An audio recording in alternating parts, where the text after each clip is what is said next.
Well, no one knows that we exist. That was a comment made to me by one of my staff members when I arrived at Maryland's East Public School in southwestern Sydney 12 years ago as the principal.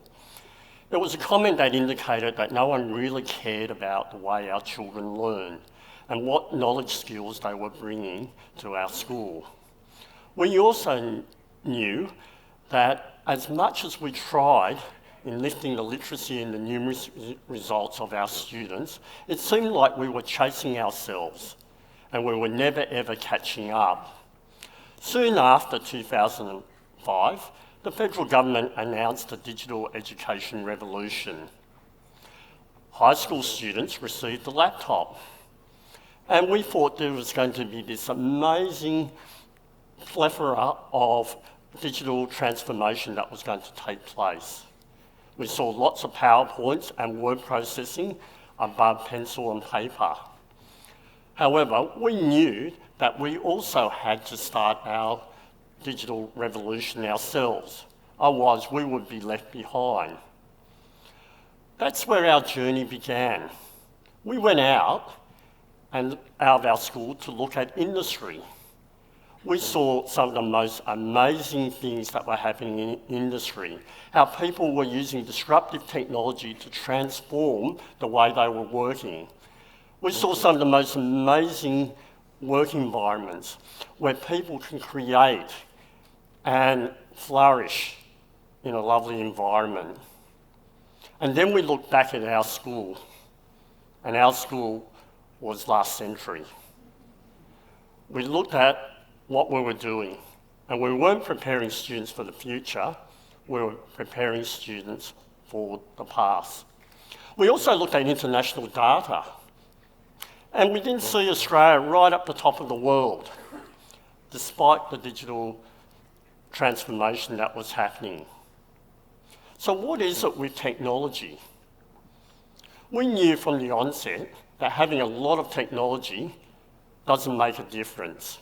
Just like having lots of books in a school doesn't mean suddenly the children can read at a very high level. Or having lots of sporting equipment means that the children's fitness levels will be a lot higher. We had to use technology in a very different way. We didn't want our children to learn how to change a font, how to underline or bold a text. We wanted our children to learn the skills that we had gleaned from industry. We wanted our children to be problem solvers, to be able to collaborate, to be able to be skilled communicators, not just to talk with their peers, but to talk on a global audience. And we want our students to be self-regulated learners.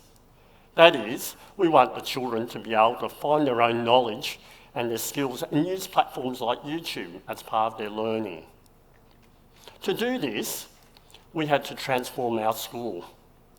So we removed rows of desks, old furniture, and we start pulling down walls so that our children can have a mobile and agile learning environment where they can walk around and share their learning with each other, where time was senseless in learning. We also thought about the way our school was organised.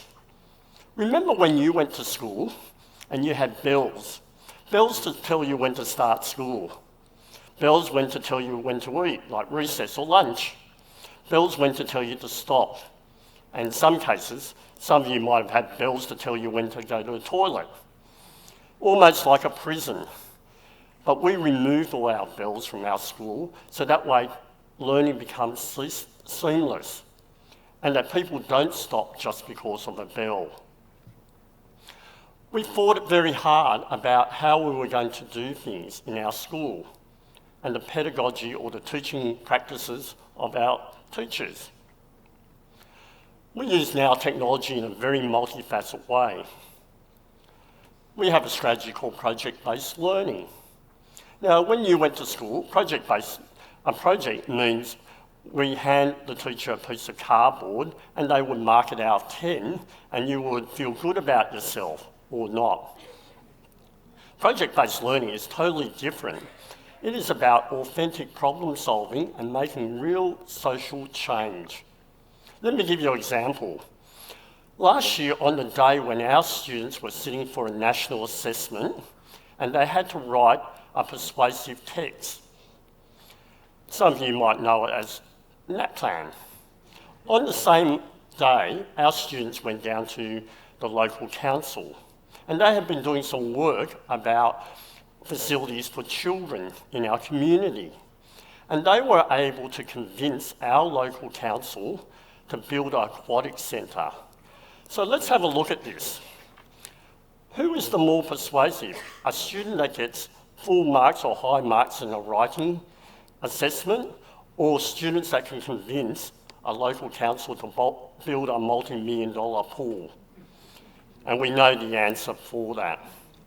We also knew that many industries and employers let their employees have time to themselves to problem solve for their organisation. So we introduced a program in our school called Adventure, where students can follow their passion linked to the curriculum. Students can code. And instead of playing games online, our students learned how to code games online. Our students were able to create, edit and publish videos using chroma key. Our students were able to build websites and upload their family history. We also had students that were very good at blogging and writing online and sharing that and getting feedback from each other. We also found that students really loved virtual and augmented reality, and students were into Minecraft and building virtual worlds and linking those virtual worlds to other schools in Australia and also all around the world. We also use technology for our students to communicate. Instead of learning vicariously about another country, we wanted our students to talk to people from another country. And in one project, our students, who were very much from a non-English speaking background, and imagine we had 40 different language backgrounds, they were teaching at school in Korea English. And so that gave them the empowerment of being the teacher. We also set up a social enterprise program and taught our children how to design, think, prototype, budget to solve solutions. Our students didn't want to buy products online. Our students want to sell products online. So we were able to come up with a range of ways where we can use technology. We still teach the basics in education. Even the argument of phonics in reading, we still do.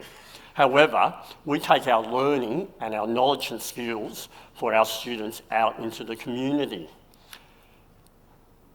Our students, for example, went and worked at a company called Atlassian, which is a tech company.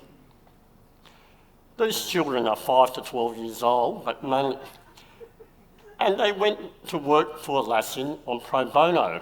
They had to write their resumes, upload their resumes, go and attend the interview, and once they got a job, they helped the company code and solve a problem they gave our students. Last year, our students did something similar. They went and worked for the Museum of Contemporary Arts, and again they had to upload their resumes. Our students redesigned a sensory room. They looked at their website and said their website was very adult and there was no children's website. So they prototyped a website for them for children. They also made a video as to why children should come to the Museum of Contemporary Arts. We know that our students can do a lot more than when they come to school. We've demonstrated that, even to the point where only recently we started our 5th year of changing school hours. Many of you who have gone to school where it started at 9 o'clock to 3 o'clock. We changed our school hours from 8 o'clock to 1:15 because we knew our community from Middle Eastern European backgrounds historically started school early. Now, can you imagine that from last week when the temperature was 40 degrees? We were at home or in the park, in the water parks, enjoying ourselves and avoiding that fatigue period, and yet we still got a full day of school in. But more importantly, we know that our students can go home and get online and upload their homework and share and collaborate with one another. We also know from our students that technology has made a huge impact on their learning. Last year, the Australian Curriculum and Reporting Authority published a so-called merit list that showed growth of schools from Year 3 to Year 5. Our school was on that list. And we know from our own internal data that student engagement is a lot higher. Our suspension rate in Maryland is down to 0. So we know that our children come to school to engage in learning.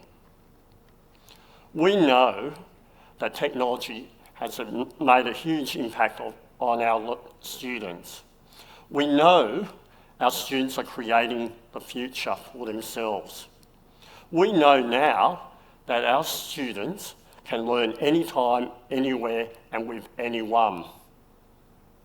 And we know the strong impact of technology for our students and how it's made a difference for our students and their futures.